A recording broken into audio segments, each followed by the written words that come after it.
আবার কিছু কিছু মানুষ এসে বলবে ভালোই তো ঘুরছিস, খুব তো দেখি সোশ্যাল মিডিয়ায়, দেখার জন্যই তো সোশ্যাল মিডিয়ায় দেই। সোশ্যাল মিডিয়ায় কিসের জন্য মানুষ ফটো আপলোড করে, ভিডিও আপলোড করে? এই লাইটটা শুধু এইভাবে নিলেই ভালো লাগে, কি করব? Hi, this is your favourite anchor Shahana and today Fakira is coming to Siliguri.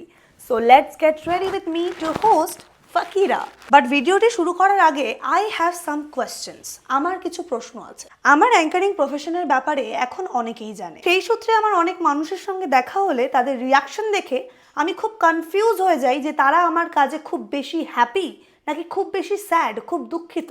ধরো অনেকদিন পর আমার দীর্ঘ পরিচিত কোনো এক ব্যক্তির সাথে দেখা হয়েছে। দেখা হওয়ার পর মুহূর্তে এসে বলে বসলো, কি রে খুব বড় সেলিব্রিটি হয়ে গেছিস, এখন তো আর দেখাই যায় না। আই মিন, এটা বলার পর তুমি কি এক্সপ্রেস করতে চাইলে? যদি আমি সেলিব্রিটি হয়েও যাই তাহলে এটাতে কি তুমি খুব খুশি নাকি খুব দুঃখিত সেটাও ক্লিয়ার করে বলো সঙ্গে সঙ্গে। এমনিতেও তোমরা কি ইন্টেনশনে বলেছো সেটা বুঝতে আমাদের আর বাকি নেই। সিরিয়াসলি, দেখা হওয়ার পর একটা মানুষের সাথে কথা বলার অনেক কিছু থাকে। সে কেমন আছে, তার লাইফে কেমন কি চলছে, সব সোশ্যাল মিডিয়ায় হ্যাপেনিং মানে যে সে খুব হ্যাপি, তার লাইফ সবসময় এরকমই চলছে, that is not true.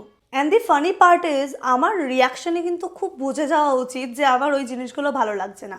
Still তারা সেটা কন্টিনিউ করবে আর বিভিন্ন কোয়েশ্চেন আনসার রাউন্ড করতে থাকবে।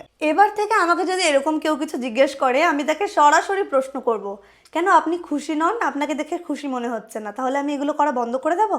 আই মিন, মানুষের একটু তো লাজ লজ্জা থাকে।